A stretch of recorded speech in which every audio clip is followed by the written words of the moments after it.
Hello there. Welcome to our podcast.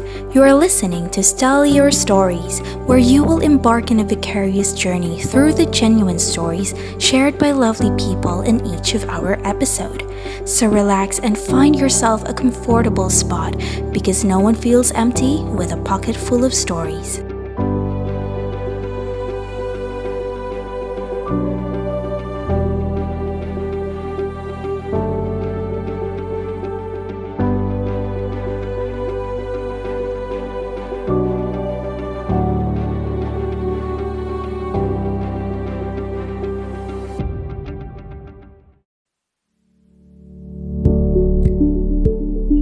The heritage of a country is like a gift for the future. The Philippine heritage is enriched with endless tales and stories that have been passed down to many generations from the different milieus.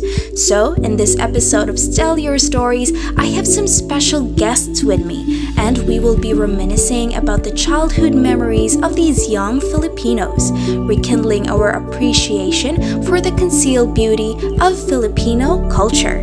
So kindly introduce yourselves first, ladies. Hi, hello everyone, and to you as well, Stel. I am Janet, and you can call me Jap.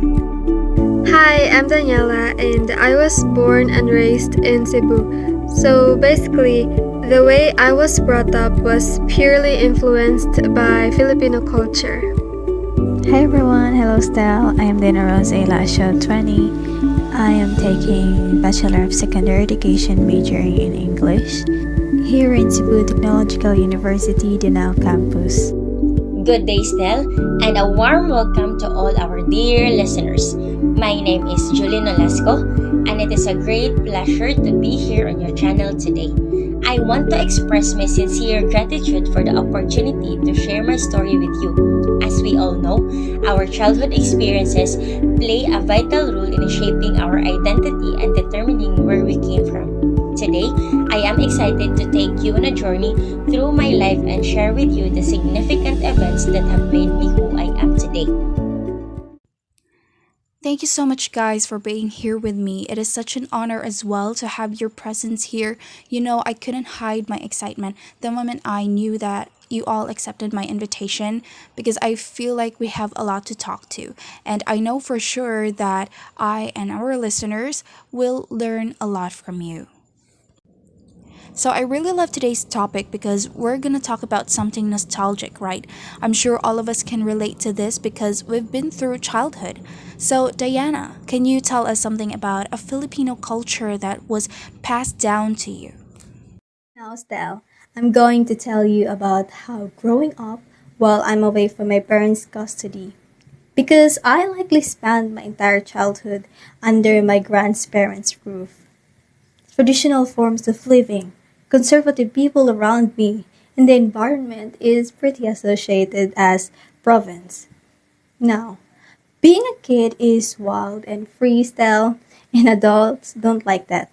So what they did to convince me to limit my actions is tell stories or legends that have moral lessons, sayings that pretty much live throughout Filipinos' lips, and we call them mythology, which involves supernatural creatures in Filipino mythologies.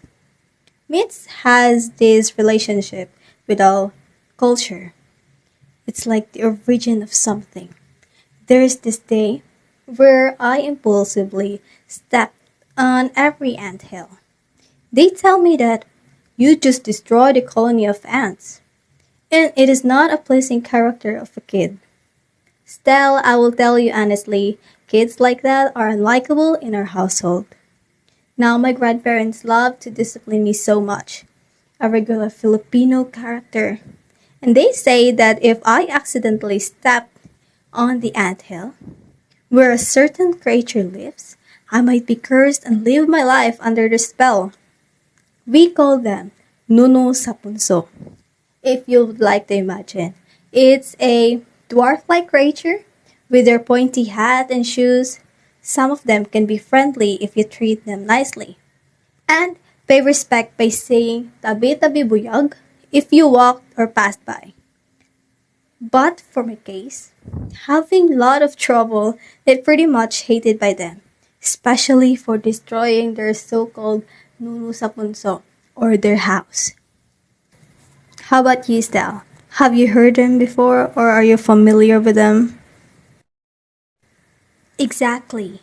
This storytelling is where I practice my listening skills and attitudes that allows me to shape my perceptions of things based on how they were given life from their descriptions, and pretty much my childhood is fulfilled with lots of imagination and wonderful world of storytelling enriched from the Filipino mythology and its culture.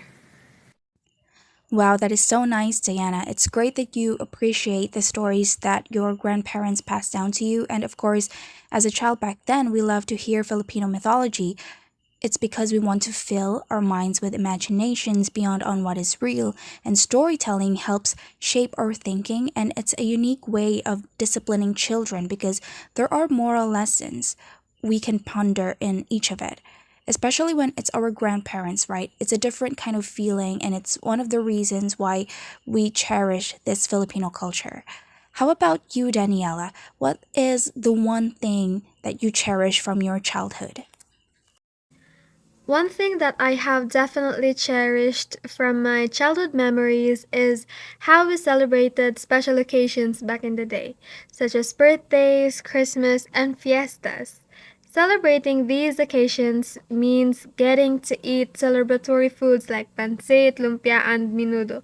Also, you get to experience that mini reunion with your relatives and spend the holidays together by singing karaoke or having that endless chica with them. As you can see, narrating my childhood experiences just brought me happy memories. It was indeed a moment of pure happiness and gratitude. The giddiness, excitement, and joy that I felt during those times are still vivid in my mind. You can really sense the profound Filipino cultures and traditions that are portrayed by my family, relatives, and even neighbors, like the values of family orientedness, Filipino hospitality, and the significance of religion in our spiritual life. I could really say that my childhood was very Filipino and that it was unparalleled. These little moments shaped me into the person I am today, from the way I care for other people to how I tell stories with a pinch of humor. It was all because of my ancestry, my roots, and my people. In the end, even with all of my flaws, I guess being a Filipino wasn't that bad after all. Yes, very well said, Dan. I could never disagree on what you said because you hit all the nostalgia right there. Nothing beats the bond of a family. It is the source of our happiness, values, and even culture. The celebrations are none like other. You can really feel the Filipino culture in the air from the foods to the Filipino traits and gestures. I bet Julie here feels the same way. Or it could be the other Filipino cultures because there are so many. So, Julie, can you share to us your significant childhood memories? So, without further ado, let's dive into my story. Childhood memories are special to everyone, and they are often linked to the places we grew up in. For me, growing up in the Philippines meant being surrounded by a vibrant culture that was full of color, music, and tradition. I remember the sound of roosters crowing in the morning, the smell of freshly cooked rice, and the sight of the sun rising over the mountains. My childhood was filled with fun and adventure, playing games with friends like Patentero, Pico, and Loksong Tinik. We would also visit our grandparents' house in the province, where we would run around in the rice fields, climb trees, and chase after chickens.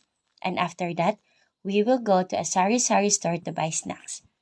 These memories still bring a smile to my face, and I am grateful for the experiences that shaped my childhood. Another thing that is central to the Philippines' heritage is its food and cuisine. Growing up, I remember the smells and tastes of traditional dishes like adobo, sinigang, and lechon. These dishes are not only delicious but also represent the unique blend of cultural influence that make up the Philippines.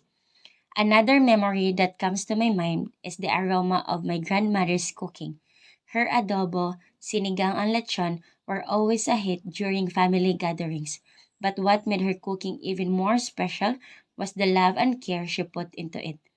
Her recipes were passed down from generation to generation, and they remain a beloved part of our family's heritage. Looking back on my childhood memories, I realize how much my heritage has shaped who I am today. It taught me the value of family, community, and resilience. It also taught me to be proud of my roots and to share our culture with others.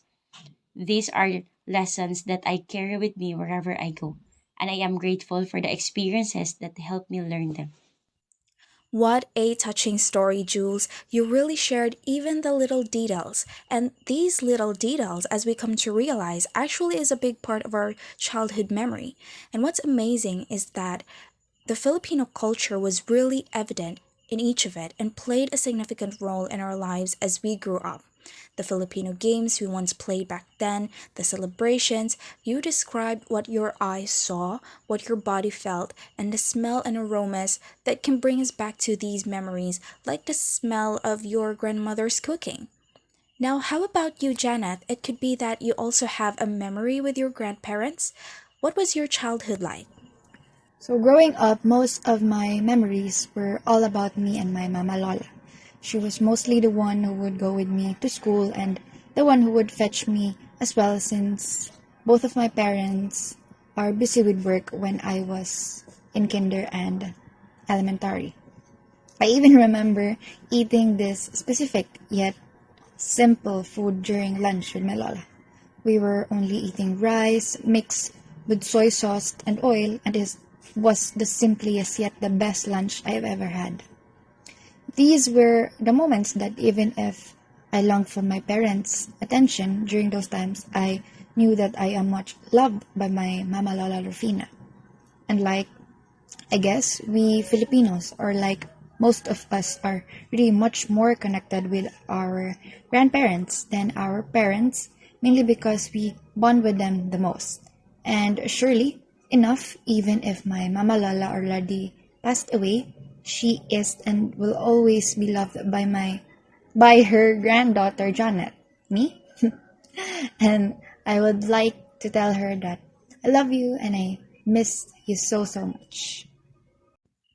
Oh, that is so sweet. I think this episode just keeps on getting emotional. I had goosebumps just by listening to you, Ja. The love of a grandmother is truly immeasurable and unconditional. Indeed, our grandparents are mostly the reason why we have Filipino cultures as part of our lives. They teach children in ways we could never forget even as we grow up.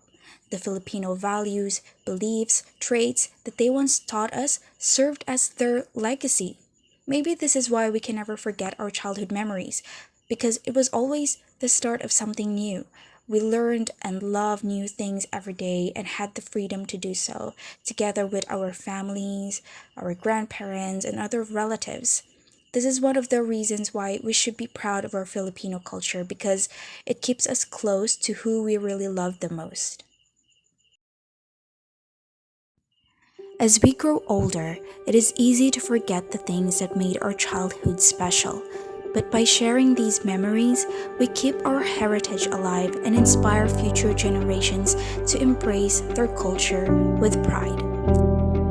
And that is a wrap, everyone. Thank you so much to our beautiful guests today, and of course to all our listeners. I am Maristela Sotomayor, your host here in Stellar Stories. See you next episode.